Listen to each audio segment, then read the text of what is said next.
Hey guys, tonight we journey to mist-shrouded shores of Aotearoa, where your feet almost sink into damp sand as ocean spray kisses the air. Before you get comfortable, take a moment to like the video and subscribe, but only if you genuinely enjoy what I do here. And tell me, what city are you in right now? And what time is it? I want to imagine the exact setting as you listen to this. Now, dim the lights. Maybe turn on a fan for that soft background hum, and let's ease into tonight's journey together. You step closer, and one warrior stirs. His gaze is calm but fierce. The tusked tamoko, those traditional facial tattoos, trace patterns only initiated Toa earn. Historians still argue whether the moko spiral curves denote rank, whakapapa recitations, or both. And you feel that tension between certainty and mystery coalesce in the salty breeze. Beside him, another Toa adjusts a feather-tipped cloak that crackles with mana. You sense it humming with ancestral power.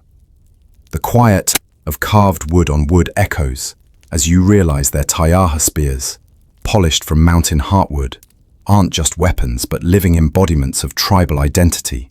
A fringe detail tickles your curiosity. Some elders claim early Toa applied a primitive sunscreen of crushed shark liver mixed with fat, though archaeologists debate its plausibility. You shiver at the thought of slathering on rancid oil, yet imagine it smelling like the sea's hidden depths. The low fog parts as the rising sun paints the fern-lined valley in pastel hues, and you feel the first drumbeat of a haka resonating deep within your chest. The thunder of footwork, the exhaled challenge, the slow-building crescendo. It all tells you these warriors are more than fighters. They are storytellers in motion. You tread carefully into a clearing where prehistoric tree ferns brush your shoulders like gentle yetillas, and the rhythmic chants rise. Bronze Age Polynesian navigation techniques survive here in whispered chants, a mainstream historical fact that anchors the narrative. Yet legend insists a taniwha, a guardian water spirit, once guided the first Toa ashore under a crescent moon. Scholars still argue whether these myths encode real tidal warnings or serve purely ceremonial roles. But either way, you sense that every chant layers physical training with ritual meaning. You step off the damp sand and into the dappled light of ancient Pohutukawa canopies, every footfall cushioned by centuries of fallen fronds. Here, in the hush between bird calls, the Maori Toa warriors learn that flesh and bone alone cannot make a fighter. Their spirit must be forged in stories older than your dreams. As sunlight filters through twisting branches, you feel the warmth settle on your skin like a gentle promise. This is where legends breathe their first breath. In mainstream accounts, Maori trace their whakapapa, their genealogical lineage, back to Hawaii, the mythic homeland beyond memory's horizon. You probably won't survive that voyage on a reed boat stuffed with taro, but back then, epic canoes carved from ancient kauri trees carried entire tribes across an empty Pacific. As you inhale the resinous scent of those same forests, you imagine each waka, each ocean-mottled log, alive with ancestral voices chanting genealogies to steer by.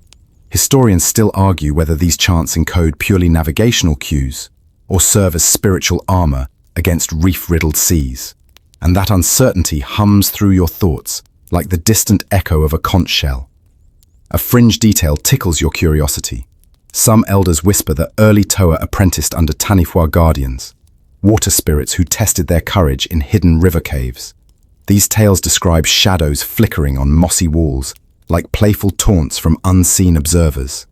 Archaeologists debate the plausibility of subterranean trials, but you can't help smirking at the idea of bottling up your fear in a cave full of dripping echoes, like an extreme escape room with iwi judges grading your screams. Your guide, an elder whose voice rumbles like a low tide, begins to recite the story of Maui, the trickster demigod who pulled the North Island from the sea. You feel the cadence in your chest as if the narrator's words carve grooves in your ribcage, each syllable a sculptor's chisel. You learn that Maui's daring feats, snaring the sun, fishing up islands, aren't just bedtime entertainments, but mental conditioning exercises. Picture yourself trying to lasso the sun with a plaited flax rope at sunrise. You'd probably burn your eyebrows off. But the story teaches wit, resilience, and the ability to mock danger before it mocks you. As the elder speaks, you run your fingers over a carved prowess shell embedded in the meeting house's rafters. Its iridescent sheen catches stray beams, fracturing light into miniature rainbows. That shell isn't mere decoration. It's a mnemonic device, a shimmering anchor for every chant, every waka papa. You might joke that it's the Maori version of a high-def memory card, only waterproof and far more elegant. Then comes the hush before revelation. Each toa pledges allegiance to their tupuna, their ancestors, in a ritual that binds spirit to flesh. You stand before a wooden pau and ancestor pole, its faces twisting into fierce grimaces that seem to glare at your uninitiated presence. You place your palm against the cool wood, and for a heartbeat, you sense something ancient stir beneath your skin. Scholars still argue whether such rituals induce genuine altered states of consciousness or simply reinforce social bonds. But either way, you feel the electric charge of belonging, and you probably won't survive it without goosebumps. The elder hands you a small bundle of harakeke fiber. It strands soft between your fingers. Bala, weavers of destiny, he murmurs. You twist the fibers into a cord, learning that every knot represents a generation, 10 knots for 10 generations. By the time you finish, your fingertips prickle with faint blood and fiber residue, and you realize that this simple craft is a living lineage, looped into your grasp. You half expect the cord to whisper your own name back to you, but instead it remains silent, leaving room for your imagination to swell.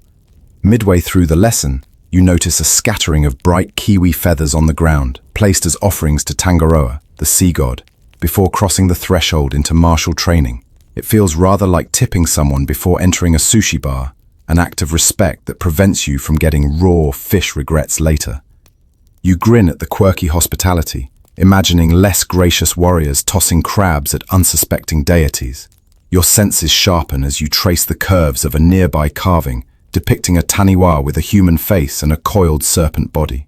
Local lore claims these carvings warned unworthy hearts to stay ashore. Ignore them at your peril.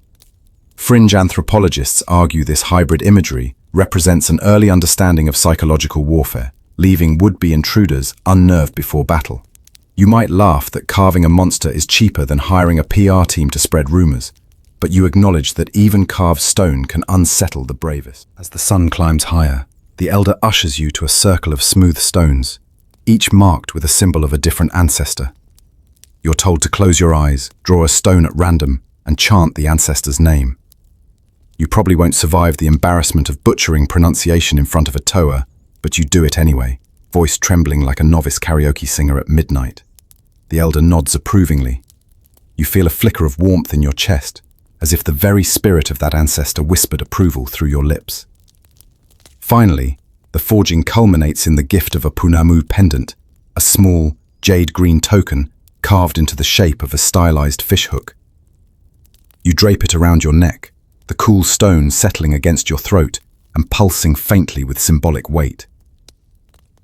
Mainstream knowledge tells us that punamu isn't simply decorative, it's a taonga, a treasure passed through generations, each wearer adding their own story. Yet, fringe accounts claim that some pendants were imbued with herbal infusions that transferred ancestral strength during wear. Historians still argue whether such practices were widespread or confined to specific iwi, and you feel honored to wear what might be a conduit for courage itself. You step back into the light, cord at your waist, pendant at your heart, and a newfound sense of purpose thrumming in your limbs. The misted shores behind you now seem like distant memory. Ahead lies the field where flesh meets wood and metal. You probably won't survive the trials intact, literally, considering the bruised ribs and aching muscles awaiting you. But in this moment, you know your spirit is no longer ordinary. It's been tempered in stories, bound by lineage, and scented with the resinous essence of Kori forests. As you take that first deliberate breath, you become part of a living tradition, a toa in spirit, if not in title. Ready for the next step on the path, you slip from the kohanga of ancestral stories into the open courtyard of a marae, where dew-damp grass tickles your ankles. and the scent of embers from last night's hungy still lingers in the air. No fresh intros, a seamless glide from lineage to raw training. Here, the Toa apprentices begin their transformation, trading the comfort of whakapapa for bone-jarring drills and mind-stretching challenges that blur the line between warrior and storyteller. First, you kneel before a low wooden post, its surface polished smooth by decades of gripping hands. Under the watchful gaze of a seasoned Toa instructor, you grasp a taiaha replica, its shaft carved with manaya motifs that once guided your initial steps ashore. Mainstream history notes that formal training in weapon skills was reserved for those of high status in many iwi. But among the Toa, every willing soul earned a chance to prove their mettle. Talent mattered more than birthright. You probably won't survive these sessions unscathed, but today every bruise is a badge of honor. The instructor's voice is low and measured, like a steady drumbeat guiding your heartbeat. He waka eke noa, he intones. You are all in the canoe together, no one left behind. You thrust the taiaha forward, hips snapping as he demonstrates the pufenua strike, designed to bash and disorient. Your arms tremble as the wood reverberates through your shoulders, and you catch a flash of moss-green paint on his forearms that reminds you of that dawn's mist. Historians still argue whether the pufenua was primarily ceremonial or battle-driven, but you feel the raw impact through your bones and choose to believe in its practical power. After 10 lung-searing thrusts, he orders you into a circle with other recruits. Here comes the bone-knocking part. You pair off for titaha paroa, the flanking drill. Each pair charges at the other at an angle, colliding like two waves against the reef, only to pivot and strike in unison. You grit your teeth as your toe hits another's shin bone with a hollow crack. Friends one moment, battlefield avatars the next. A fringe detail surfaces. Some elders insist the shin strike drill evolved from natural observations, how stingrays sidestep predators in tidal shallow. Archaeologists debate whether that's poetic myth or credible origin theory. And you cool grin, picturing a massive stingray in clergy robes coaching novices. When shouts and wheezes settle, you're herded under a wooden arch painted with a snarling tanifa. You shuffle forward for huka wairua, the spirit-shouting test. One by one, you howl your war cry into the archer's carved mouth, sending echoes ricocheting into the surrounding hills. You probably won't survive the embarrassment of flubbing the timing. Your first attempt sounds like a startled possum being sat on. Laugher. Next, the instructor presents a riddle-like mind game. He places 5 small keti baskets lined up before you, each containing a different smooth stone, river-worn basalt, paunamu chips, fossilized power shell, volcanic glass shards, and a mangopara, lodestone, rumored to attract iron. You close your eyes, spin in place 3 times to disorient, then must identify each material by touch alone. You probably won't survive a genuine loss of situational awareness, but here, it forces you to trust your fingertips, to attune to textures as finely as a survivor seeking rabbit tracks at dawn. Fringe scholars suggest this exercise mimics the sensory deprivation techniques used by Polynesian navigators when the night was too dark for stars. Mainstream experts still argue whether such practices were widespread or localized to specific hapu. Your palms sting from the cold stones.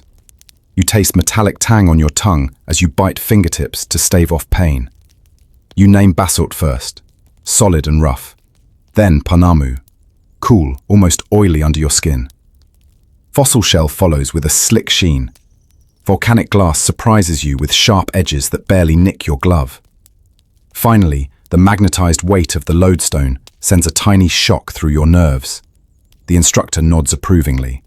Few novices pass all 5 rounds. You file the answers into a mental shelf labeled Survival Senses. By now, sunlight slants low, casting elongated shadows across the training ground. You remember how the kohanga began with ocean mist, and now your uniform is streaked with grime and dew. Your instructor brings out a long rope, braided from harakeke fibers, 20 meters of it, and begins the haka raupo, the bulrush haka drill. You clutch the rope's end as he chants in time. Stomp, pull, step, lunge. It's equal parts dance and tug of war, meant to build explosive leg power and unbreakable teamwork. You probably won't survive a modern CrossFit class after this. But here, it's less about calories burned than about shared rhythm, the pulse of community in every coordinated movement.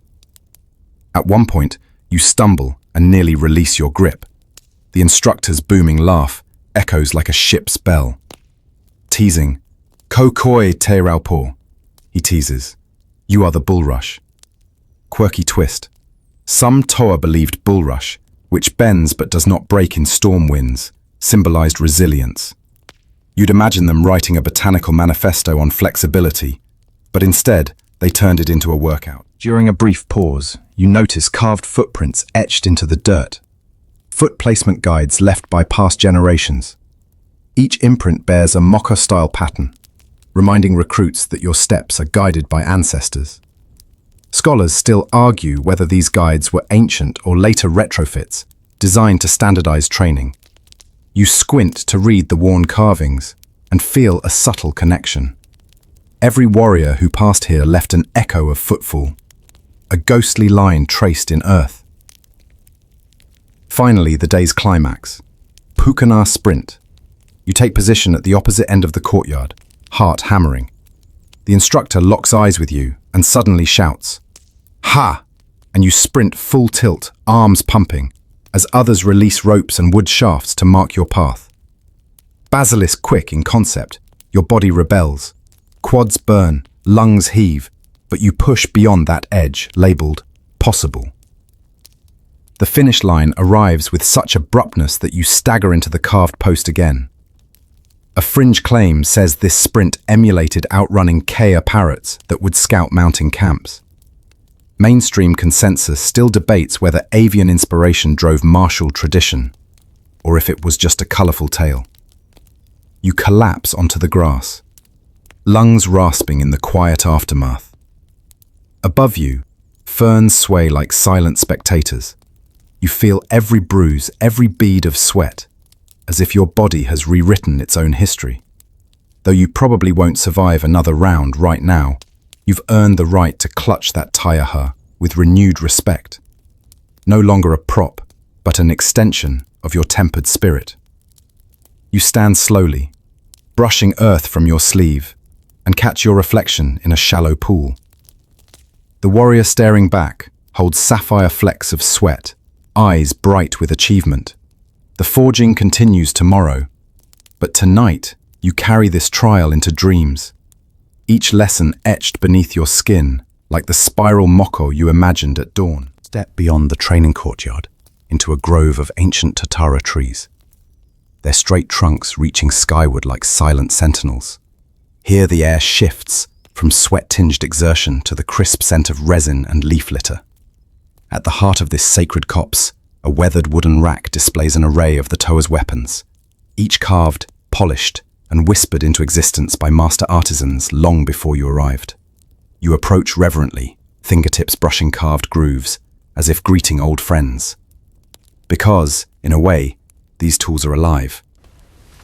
First, the taiaha, a long spear staff of mountain heartwood, smooth under your palm and surprisingly light until you swing it.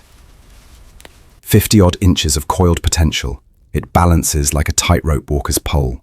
Mainstream history tells us Maori warriors wielded the taiaha with such precision that they could strike an enemy's elbow below the wrist in one fluid motion, disabling without decapitating. You probably won't survive attempting that on your neighbor's elbow, but you heft the staff anyway, feeling muscles you didn't know you had awaken. Historians still argue whether the taiaha's double-ended design evolved from everyday paddles or from earlier Polynesian fighting staffs, and that debate hums in your ears like distant battle drums. You pivot and lean the taiaha against a nearby stump, then reach for a mere panamu, the traditional greenstone club. It feels colder to the touch, as if the stone itself holds the chill of ancient rivers. Carved into a leaf shape, its edges curve gracefully, Yet a flick of the wrist transforms it into a devastating bludgeon. Quirky whisper reaches you. Fringe enthusiasts claim some mere were fashioned from fossilized moa bone when greenstone was scarce. Archaeologists remain skeptical. Moa bones tend to crumble under pressure, but you half expect to uncover a brittle shard among these pristine weapons. You run your thumb along the carved spirals on the mere's surface, noting how they slip like memory runes, guiding a warrior's hand to the perfect grip. Next, you spot the patu, a shorter wooden club, roughly the size of a forearm, used for close-quarters combat. Its oval head is dyed with red ochre patterns that mimic the flicker of embers. You hold it gingerly, imagining the blunt force ringing through an adversary's skull. Mainstream accounts emphasize that patu strikes were executed with lightning speed, thought to cleave through bone and sinew before a scream could form. You probably won't survive experiencing that firsthand, but holding the patu makes you acutely aware of how a simple weighted stick can be as fearsome as a blade. Beside the patu, a row of whetstones and axe are arranged neatly. You lift a small whalebone club, its surface pitted with micro-grooves to grip whale oil for lubrication. This weapon was favored in coastal Iwi, where cetacean hunts yielded both sustenance and material for tools. You catch the faint scent of aged blubber, a reminder that nothing was wasted. Historians still argue whether whalebone clubs were standard issue or reserved for elite raiding parties. And that uncertainty makes you smile at how every weapon tells its own tale of environment and economy. Shifting your gaze upward, you notice hanging from a high peg a woven flax sling, heavy with small stones. Native slings could launch projectiles at surprising speeds. Some say fast enough to crack skulls or bring down seabirds mid-flight. Fringe accounts praise the sling as the forerunner to modern rubberized fishing catapults, while purists maintain it was simply a clever adaptation of fishing gear. You test the tension of the braided fibers, noticing how every loop and twist bears witness to countless hours of weaving and testing by women and tohunga, who understood fiber strength intimately. A set of mere taoka, ornamental clubs encrusted with power shell and koru inlays, lies on a velvet cloth.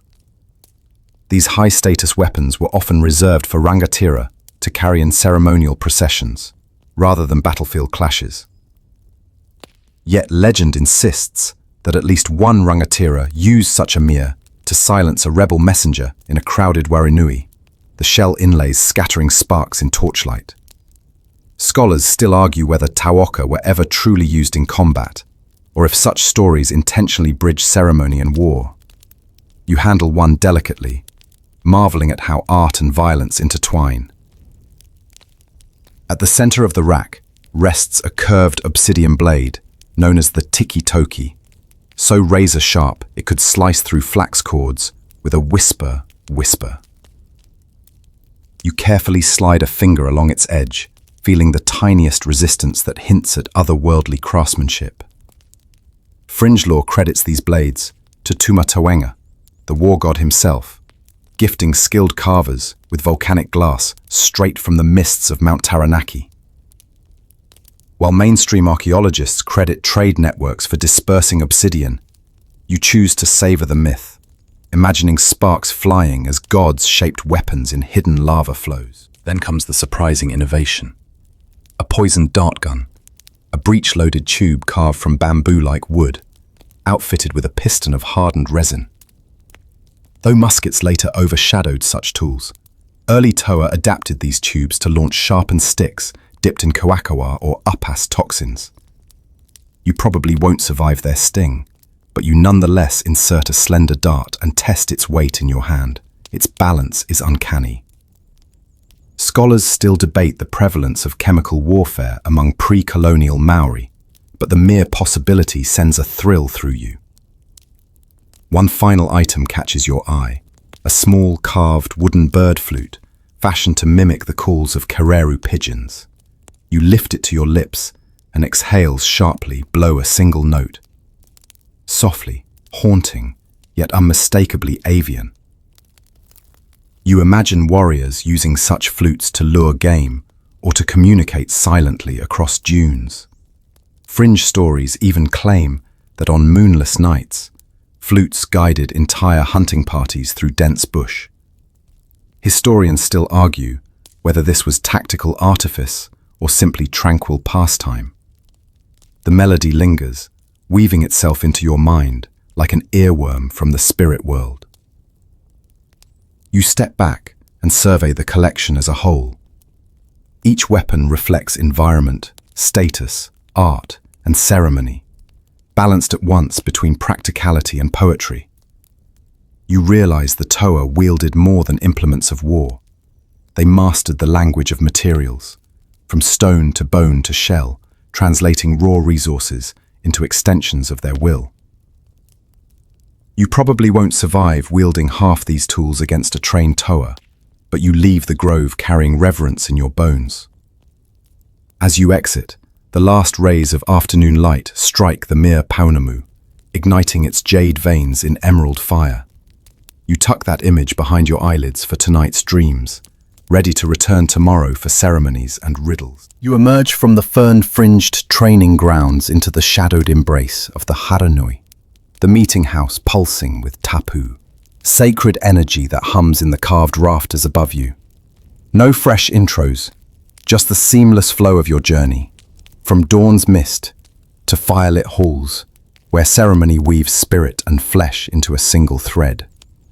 You inhale the smoky aroma of burning manuka wood, and your skin prickles as if the carvings themselves are watching. Here, the Toa honor tapu through po-firi, the formal welcome ritual.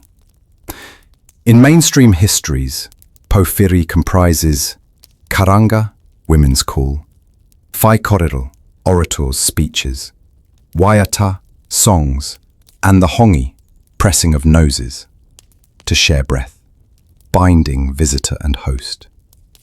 You probably won't survive the emotional weight of that shared breath without goosebumps, but you step forward anyway, pressing your forehead against the chief's in a silent pact. Historians still argue whether the hongi originated as a mimic of flapping bird wings in ancestral myths, or as a pragmatic test for tainted visitors, and the mystery lingers in the flicker of torchlight. As you stand, manakitanga, hospitality, unfurls. Elders offer you a poroporo berry-stained cloth to drape over your shoulders. The deep crimson dye, extracted from kokowai clay mixed with crushed tui berries, gives you a temporary titoki red sheen. Fringe tradition claims that berry oil hair treatments once caused warrior hair to glimmer under moonlight, confusing enemy scouts into thinking two warriors stood where one did. Archaeologists debate the effectiveness. Would scouts really tiptoe at night to admire hair gloss? You grin at the image of bemused spies brushing tangled locks in the dark. Next, the haka. You already know the thunderous haka from countless videos, but here it resonates differently. Mainstream sources note New Zealand's most famous Kamate haka was composed by Te Rauparaha in the early 19th century to celebrate escape from enemies, yet you feel the primal roots in every stomp. Historians still argue whether the earliest haka served ritual blessing purposes, calling down rahui protection, or simply intimidated foes. You join the circle, feet stamping a rhythm that vibrates through the earth, and when you let out your pukana, facet-distorting chant, you probably won't survive the surprise of your own voice cracking like a stressed waka paddle. But you persist, body humming with group mana, each shout echoing ancestral defiance. Then comes the ritual cleansing. You wash your hands in a shallow basin of water infused with leaves of kawakawa, the peppery scent stinging your nostrils awake. Mainstream fact, kawakawa was prized for medicinal properties, used to treat cuts and soothe aches. And here, it cleanses more than skin. It washes away lingering tapu. Fringe whispers maintain that dipping a bracelet in kawakawa water imbued it with protective spirit ward qualities against night terror dreams. You swirl your fingers and imagine warding off bad REM cycles, like putting an ancestral firewall on your subconscious. An elder invites you to paint your hairline with a dab of pakaka berry oil, reputed to darken strands to ebony while imparting a faint, sweet aroma. You probably won't survive the dizziness of painting half your head without a mirror, but you close your eyes and smear the oil along your hair part. You catch a faint sweetness on your breath, as if strawberry fields mingled with dusty trail. Scholars still argue whether these hair rituals denoted warrior rank or simply reflected regional fashion. Some iwi preferred cocoa dust, others berries, and you look like a walking fruit salad. As dusk settles, torches flicker, and you're led to a small clay pit where you create your own korero stone, an inscribed pebble bearing your name in stylized spiral moko glyphs. Your fingers nimbly press each curve, recalling the memory card shell from Section 2, and you picture how each apprentice before you engraved theirs. You probably won't survive explaining your carving skills to a connoisseur, but you trust your instinct, etching with care. The elder smokes a hangi ember and breathes over your stone, sealing the inscription with ritual fervor. You feel the coal's warmth seep into your bones. Mid-ceremony, the group is invited to whisper secrets into a carved putarino, the traditional Maori trumpet. You lean in and share a fond memory. The time you misidentified a basalt stone as a ponamu chip during that blind touch trial back in Section 3. Your confession echoes through the putarino's winding chambers and emerges as a low, haunting drone. Fringe lore suggests putarino calls could traverse hidden valleys, summoning distant tribes. Mainstream experts still debate whether echoes ever carried more than a few hundred meters. You laugh softly at your own attempt to broadcast your foam finger-like error. Following the call, a young toa presents you with a feather-tasseled headband. Woven from kiwi feathers and dyed with charcoal, mainstream anthropology confirms kiwi feathers signified strength and guile. After all, the kiwi runs silently in the forest, dodging predators. You tie the band, its weight snug and reassuring, and recall the fluttering kereroo flute note from Section 4, feeling how sound and ornament both carve identity. The final act is the spiderweb test. You lie supine on a woven flax mat, eyes closed, while tiny strands of hurricane are delicately plucked, forming a lattice across your limbs. This symbolizes the woven connections of hapu. Fringe tradition holds that if a single thread breaks by morning, it foretells a personal trial ahead.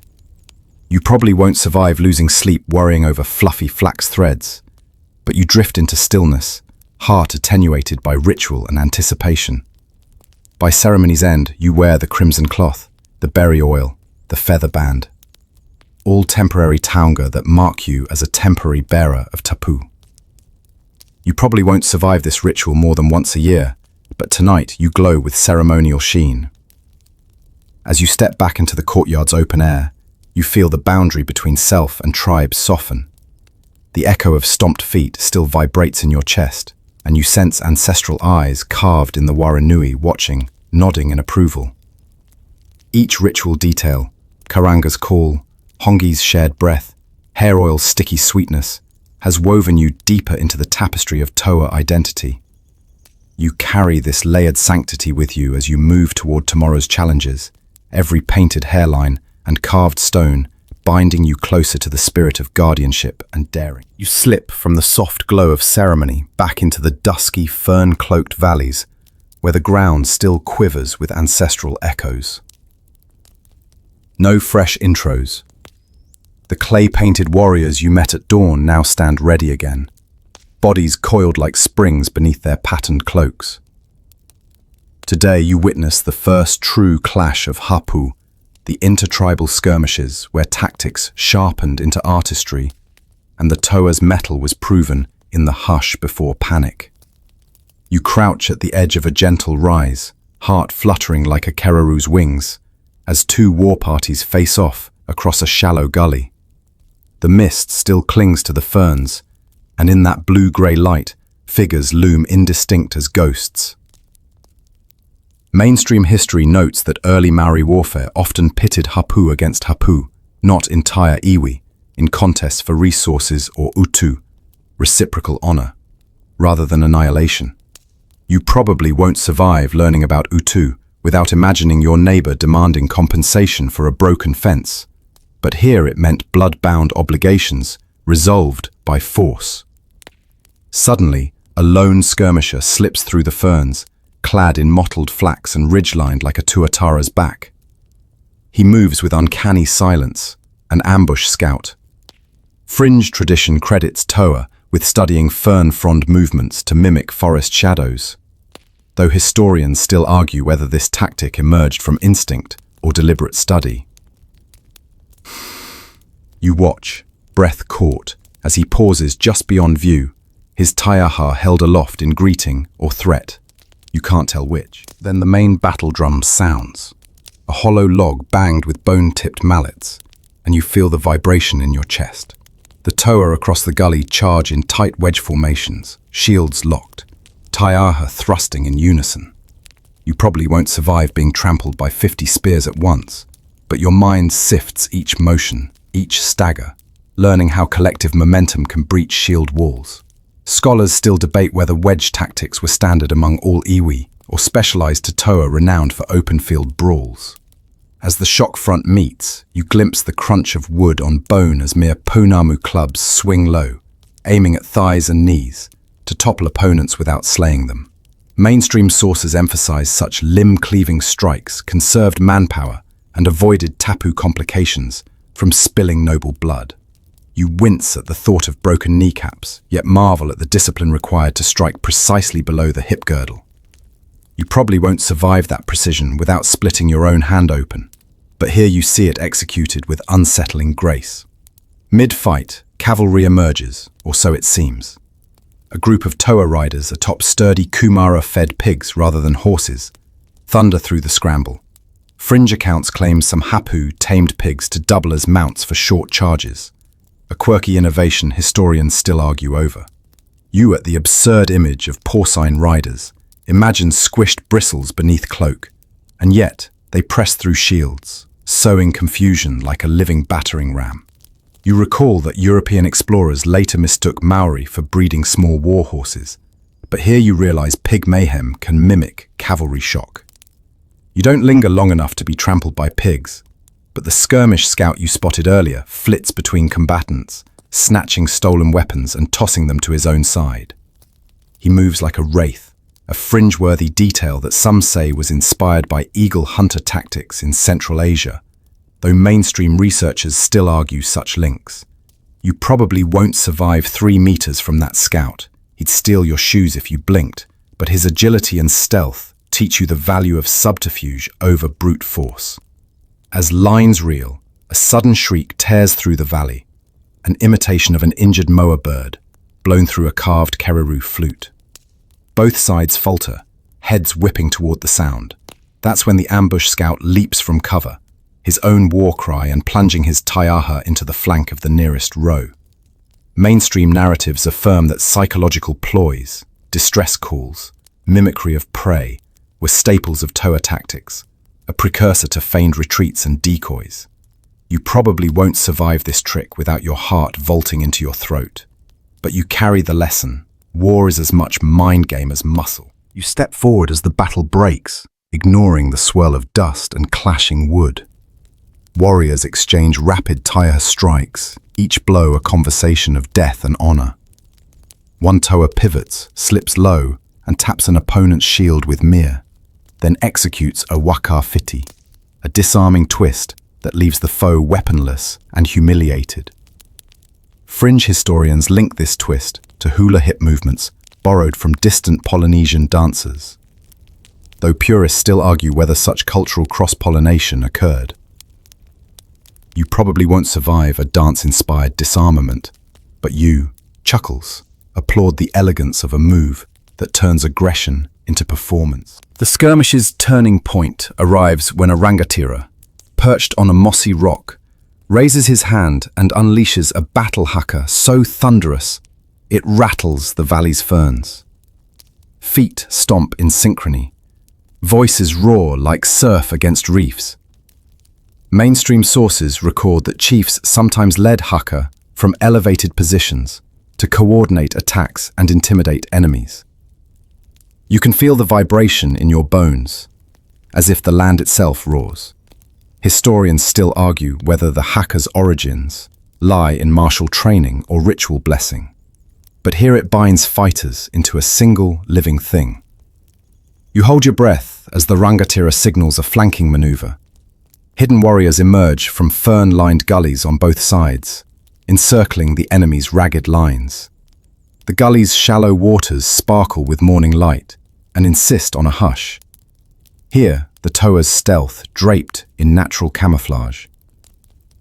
You probably won't survive being surrounded by skilled toa, but you savor the tactical precision. Ambush, noise trick, wedge assault, flanking pincer, all executed as a single choreography.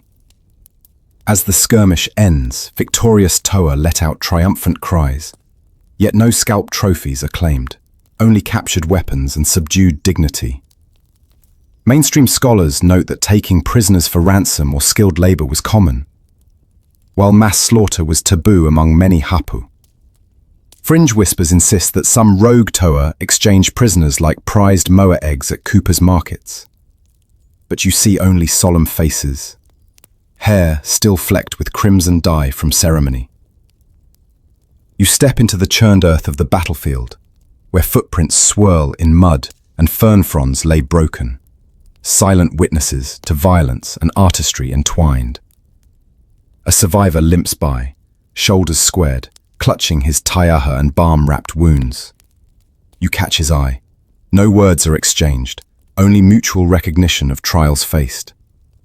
You probably won't survive that silent bond without choking on emotion. But you stand tall, honoring both sides for their courage and skill. In the aftermath, quiet returns like a soothing blanket. Birds resume their calls, and the valley exhales its dust. You kneel to touch the flattened grass, feeling the lingering energy of conflict and resolution. How the toa balanced aggression with restraint. Historians still argue whether early Maori battles were fought for survival, honor, or simple proof of prowess. And you carry that question like a whispered prayer. You rise with the sun warming your back, footprints guiding you toward the next trial. The toa will return to their marae for healing chants and reflection, but you carry the valley's rhythms in your bones. The shock of wedge, the hush of ambush, the roar of haka. You probably won't survive living every tactical twist yourself, but in sleep, you'll replay each. You leave the shouts and dust of the battlefield behind and follow a winding path toward the high seat atop a grassy knoll, where rangatira sit beneath carved pu, their cloaks wrapped like living tapestries. No fresh intros, just the hum of continuation as you ascend beside the toa you've trained with, feeling the earth's pulse under each step. At the summit, the air sharpens. The horizon stretches in rolling green, and you sense leadership etched into every carved line and measured breath. The chief's council gathers in a semicircle, each rangatira draped in feather cloaks, whose plumes shift like living embers. Mainstream histories record that rangatira wielded both spiritual and military authority, balancing mana and strategy to guide hapu. You probably won't survive the weight of such responsibility without a tremor in your voice. But here you stand among them, heart beating, heart hammering beneath your own humble cloak. First to speak is Teraki Ho, the northern wind, whose voice carries like breeze across open water. He recounts the morning's skirmish with calm precision, noting how a single flank nearly collapsed before a timely rally. Fringe tales claim he once calmed a storm by reciting ancestral chants, though mainstream scholars still argue whether such feats are poetic metaphor or lived experience. As he speaks, you feel a gentle breeze dance through your hair, as if his words themselves command the elements. Next, Hinamarama, the woman of light, leans forward, her mere taoka cradled on her lap. You, swallow at her presence, Her gaze is both kind and razor-sharp, like sunlight cutting through forest gloom.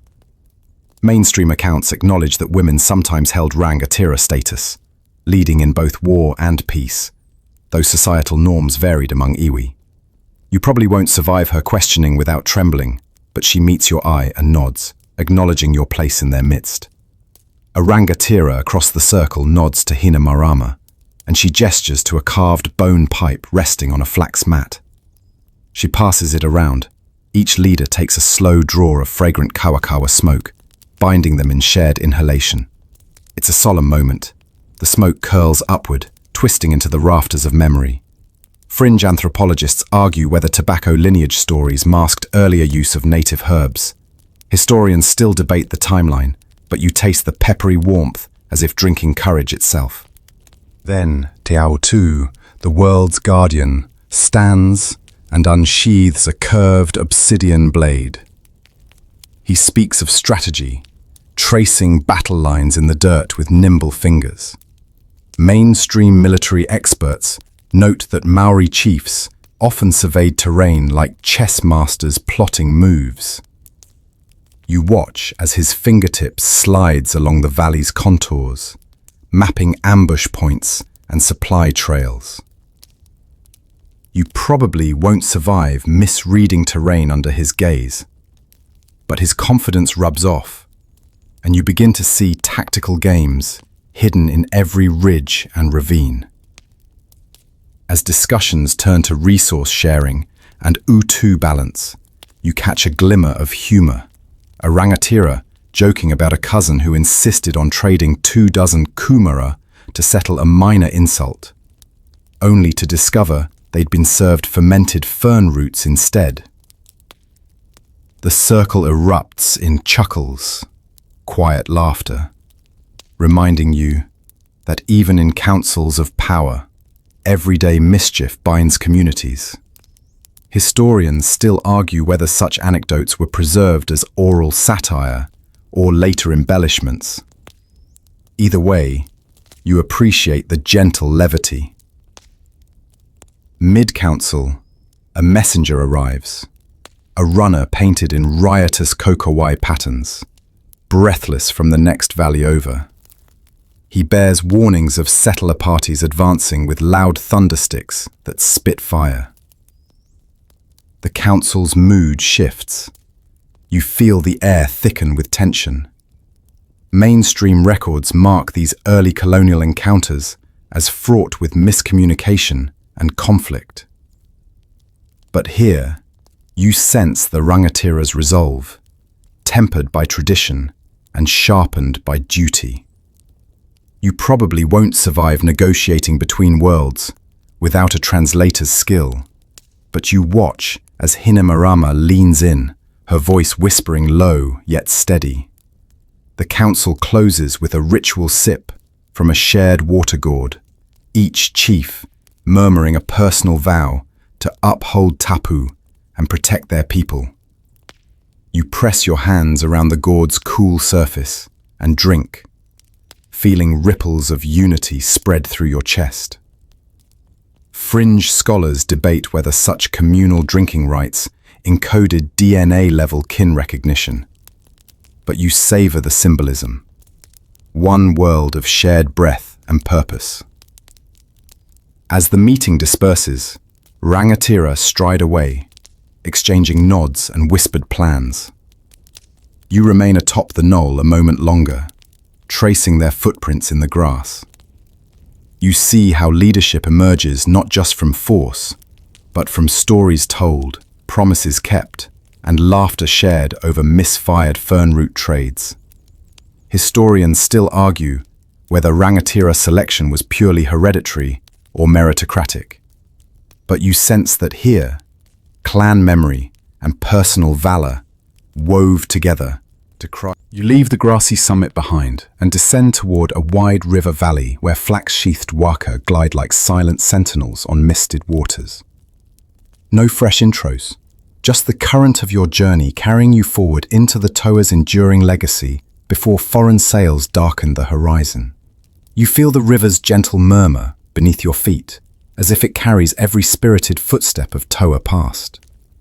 In mainstream history, Maori society prior to European contact thrived through intricate networks of trade and alliance, with hapu weaving webs of reciprocity across islands.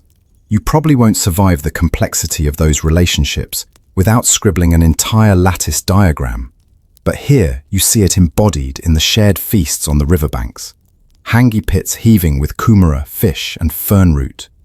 This daily interchange reinforced peace and resource flow, ensuring that the Toa's prowess in war never overshadowed their skills in diplomacy and sustenance.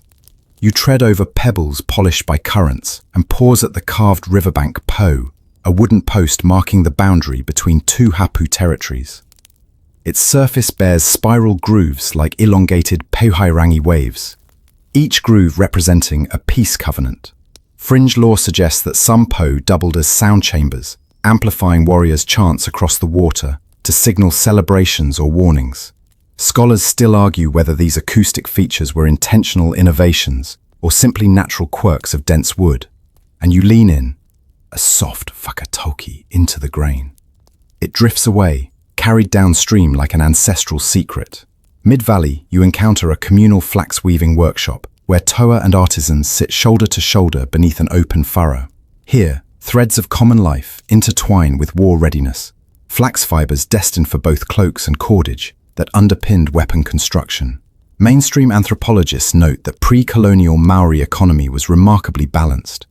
Warcraft and weaving coexisted, each sustaining the other. You probably won't survive debating economic duality at a village meeting, but you watch nimble fingers loop and twist, fingers stained ochre and bright as autumn leaves, creating ropes strong enough to bind war canoes, yet soft enough for ceremonial garlands. A fringe detail catches your eye. An elderly woman hums a lullaby as she weaves, claiming that the rhythm of her voice infuses the flax with calming mana, ensuring that garments and bindings carry protective qualities. Historians still debate whether such vocal infusion ever held tangible effect or served as mnemonic device for oral instructions, and you smile, imagining cloaks that purr you to sleep. You cross a wooden footbridge and enter a shadow-dappled grove where children practice haka in miniature, arms flailing with earnest vigor, tongues rolling like untuned trumpets. Mainstream records emphasize that children learned martial dance movements long before lifting weapons, ingraining group cohesion and rhythm. You probably won't survive their unpolished chants without bursting into laughter, but you feel their youthful energy as a reminder that the Toa legacy was seeded in innocent play, each footfall a step toward readiness. At the far edge of the grove, an open platform hosts elders, recounting the deeds of legendary Toa. Stories looping back to Whanui Tarangi, whose pursuit of honor led him to single-handed feats against rival hapu. You settle by the fire as the teller's silhouette dances against his words. Mainstream sources affirm that Whanui's campaigns, though sparsely documented in European journals, shaped regional alliances and set precedents for honorable conduct in warfare. You probably won't survive keeping up with multiple genealogies recited in succession, but the cadence carries you along, each name a drumbeat in your veins. An elder nods to the sky and recounts a quirky episode, how a Toa once paused mid-battle to rescue a stranded diving petrel, earning a nickname that translates to Guardian of the Sky. Fringe accounts question whether battlefields ever halted for avian rescue, or if this tale was crafted to humanize fearsome warriors. Historians still argue whether this story served allegorical lessons or reflected genuine compassion. And you picture that Toa, crouching under flying feathers, as sabers clash around him. Across the river's bend, you glimpse rock shelters, bearing red ochre handprints, imprints of Toa and artisans alike. Mainstream archaeology dates these prints to the 15th century, marking communal gatherings where art and battle lore merged in ceremonial festivals. You probably won't survive deciphering the layered handprints without head-spinning chronology charts, but you run your palm over one impression and feel the cool residue of pigment, a tactile echo of distant hands. A short stroll brings you to a clearing where flax mats lay beneath towering totterous stumps. Community councils once convened here, balancing the memory of past conflicts with visions of shared prosperity. A carved stone in the center, worn smooth by sandal-shod feet, served as the justice seat, where disputes were settled through spoken pledges and ritual vengeance cycles were averted. Fringe anthropologists suggest that the stone's symmetry functioned as early arbitration technology, visualizing balance and equilibrium. Mainstream historians still debate how formalized Maori legal structures were, but you consider the polished surface a testament to ideas more enduring than mere conquest. You notice the quiet dignity of the settlement. Storehouses bulge with preserved Karengo seaweed and cured fish. Communal gardens ripple with maturing taro. Waka are repaired with expert lashings. The hum of daily life intertwines with the hum of ancestral chants. Every act, from cooking to canoe building, echoes Toa workmanship. You probably won't survive evaluating the full economic system in a single visit, but you recognize that martial valor was but one strand in a tapestry woven from many skills. As dusk spills violet over the valley, women gather stones to light a final hangi, and you inhale the sweet steam rising like a promise of tomorrow's feast. You lean back, letting the gentle murmur of settlement life lull you. Historians still argue whether pre-colonial Maori society was primarily martial or pastoral, and you carry that question softly, nestled between stories of taiaha thrusts and leaders' laughter. You rise to depart, tracing your path along the riverbank Poo once more. Its spiral grooves now seem familiar, a boundary marker for lands, yes, but also a marker of time's spirals, where each generation twists into the next.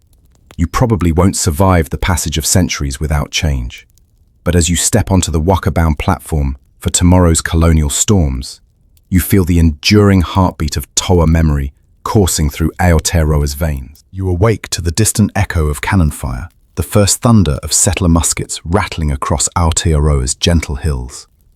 No fresh intros. Your journey glides onward, from ancestral fields to the raw edge of resistance as the Toa face the era of colonial upheaval. You sense the air thickening with tension, sails darken the horizon, and the rhythmic heartbeat of tradition pulses against the clamor of foreign steel.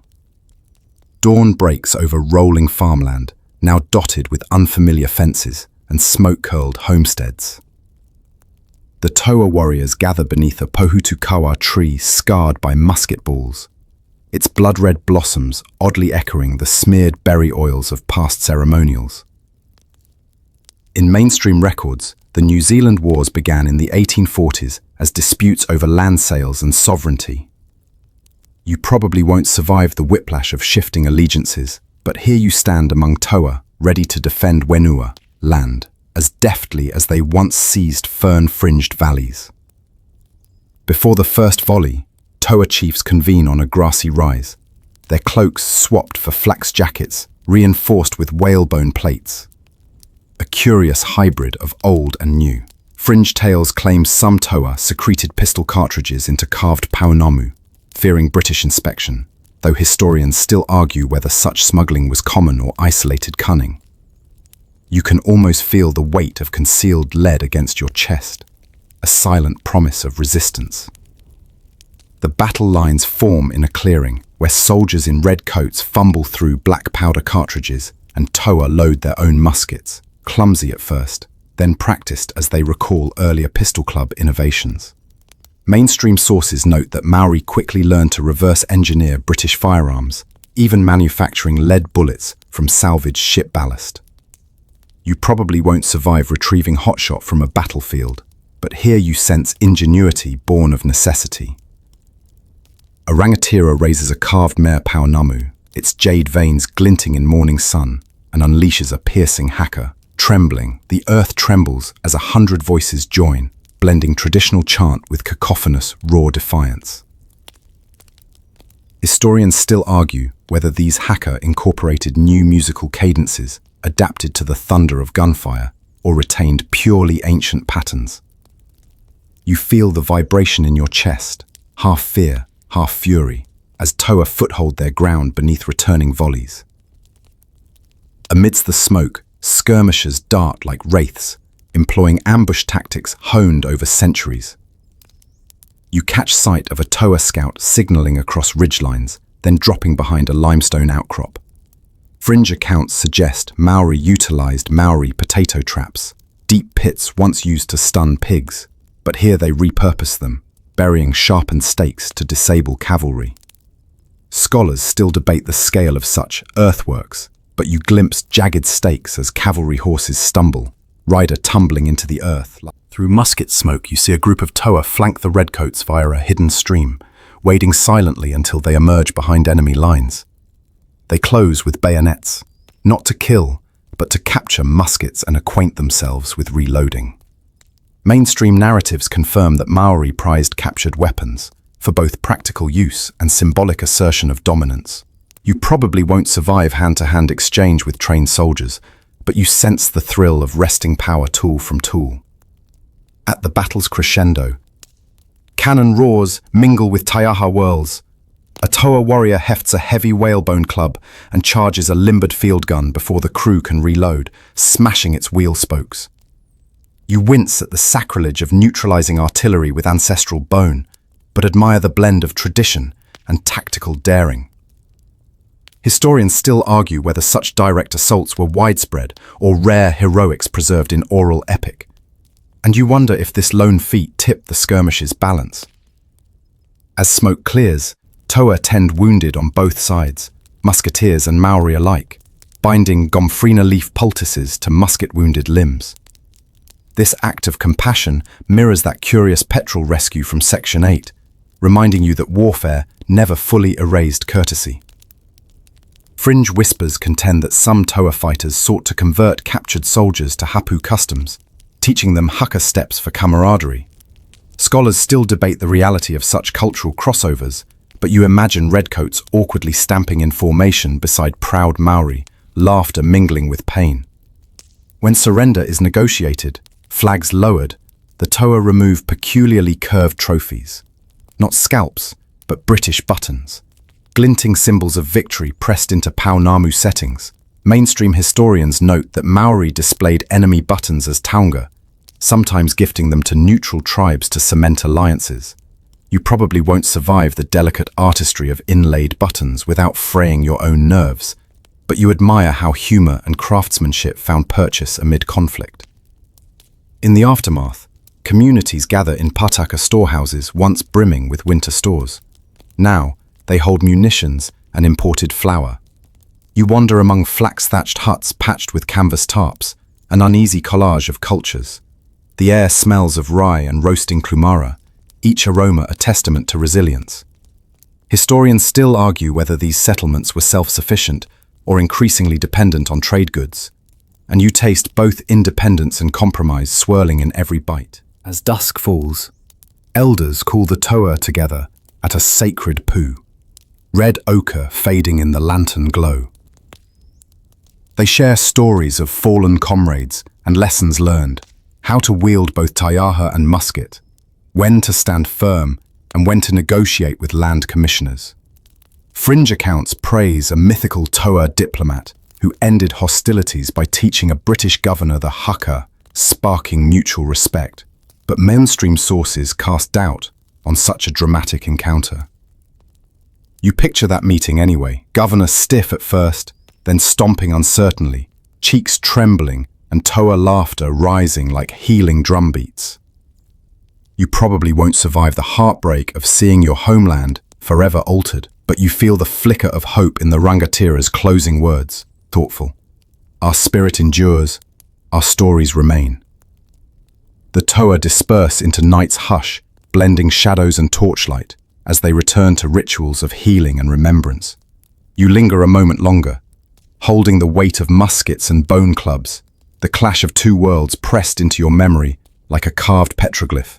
As you retreat to your own camp, the last echo of cannon fades, replaced by the soft lapping of river water and the whispered chants of Toa ancestors rising with each lantern's glow. You probably won't survive forgetting these echoes, But in sleep, you'll cradle both the roar of musket fire and the soft rustle of ancestral garb, cherishing their entwined lineage. You step from the living rhythms of Toa traditions into the soft glow of modern marae, where carved po stand beside polished concrete paths, and echoes of ancient chants mingle with the distant hum of traffic. No fresh intros, just the current that's carried you from mist-cloaked shores all the way here, to the echo chamber of memory and living culture. You feel the weight of that journey settling like a gentle cloak around your shoulders. Across Aotearoa today, communities gather under LED lights rather than torches.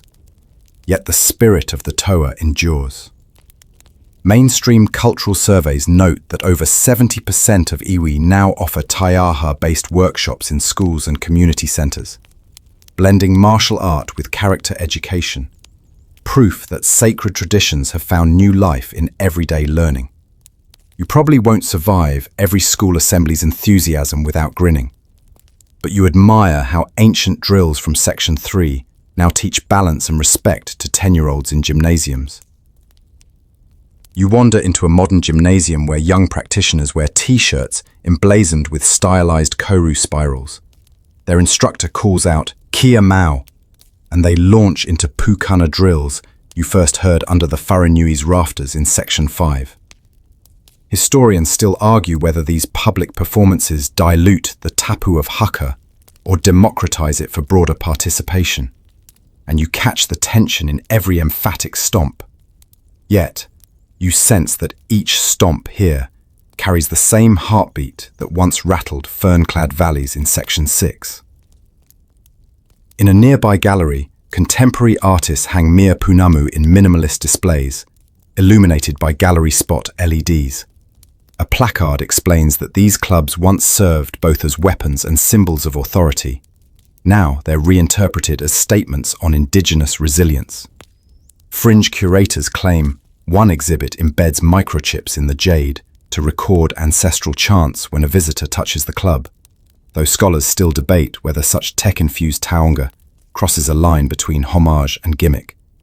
You probably won't survive touching jade artifacts without triggering every sensor in the gallery, but you let your fingers hover, imagining whispers of ko Aotearoa swirling through hidden speakers. Next, you join a riverbank ceremony where flax-woven waka line the shore once more.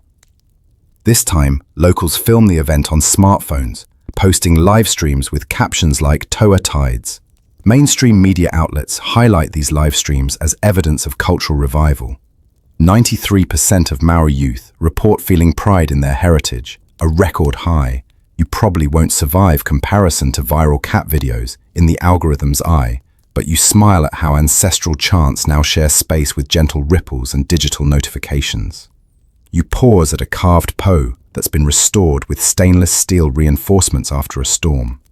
Its spiral grooves remain crisp, though the base sports a small plaque, restored 2023 with Whānau Trust. Fringe preservationists argue that any metal support disrupts the po's spiritual resonance, while conservation scientists still debate the best way to balance structural integrity with authenticity. You run a hand over the grooves, recalling how each twist once marked a treaty boundary in Section 8, and you wonder if modern materials can ever fully honor ancient intent. Walking through the town square, you see a bronze statue of a rangatira on horseback, an unusual hybrid, since Maori never rode horses until the 19th century. Mainstream art critics praise it as a symbol of adaptation, honoring Toa, who took European mounts into battle, as in Section 9's colonial clashes. Historians still argue whether mounted Maori were tactically significant or mainly ceremonial, and you want at the statue's plaque, quoting, "Hei raupo that bends in all winds." Your path leads to a university lecture hall, where a professor debates a panel on Maori legal sovereignty. He quotes precedents from the justice seat you glimpsed in Section 8, arguing that pre-colonial arbitration systems inform modern treaty claims. Fringe legal theorists counter that oral traditions defy written law, and the debate crackles like embers at a hangi pit. You probably won't survive parsing treaty clause arguments in your dreams, but you sense the pulse of those ancient councils, words heavy with promise, still shaping tomorrow. As dusk settles, you gather for a community hacker on city streets. Neon signs flicker overhead, and a police drone hovers at a respectful distance. The united stomp reverberates through asphalt and foot traffic, as powerful now as when it quaked fern gullies centuries ago. Scholars still debate whether public haka in urban contexts risk performance for tourists or strengthen cultural cohesion, but you feel its electric charge, bridging time and pavement. Finally, you pass a simple plaque on a park bench. In honor of all Toa, past and future. You sit, letting the city's pulse surround you. You probably won't survive the full breadth of Toa influence in one lifetime, but here, between carved wood and concrete, tradition and innovation, you sense that the warrior's heartbeat still lives in every call, every carved spiral, every empathetic touch. You rise, footsteps echoing on the plaza stones. Ashamed if you never tried that smartphone chant, proud that you did. You carry this echo into tomorrow, a living legacy that bends but does not break, weaving every chapter of your journey into a single unbroken chord of memory. Now, as your eyelids grow heavy and the echoes of modern pavements and ancient drumbeats merge, let your breathing find a gentle rhythm, like waves lapping softly at a distant shore. Thoughtful, imagine the carved POW standing sentinel beneath twilight skies, their spiral grooves softened by moonlight's hush. Each echo of the Tayaha's pulse becomes slower now, each footfall more distant as you drift through corridors of memory and lineage.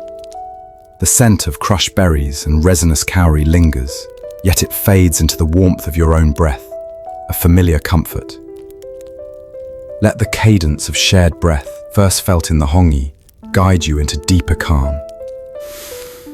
Feel the manner of countless ancestors wrapping around you like a soft cloak, reassuring you that every story you carry is honored and remembered.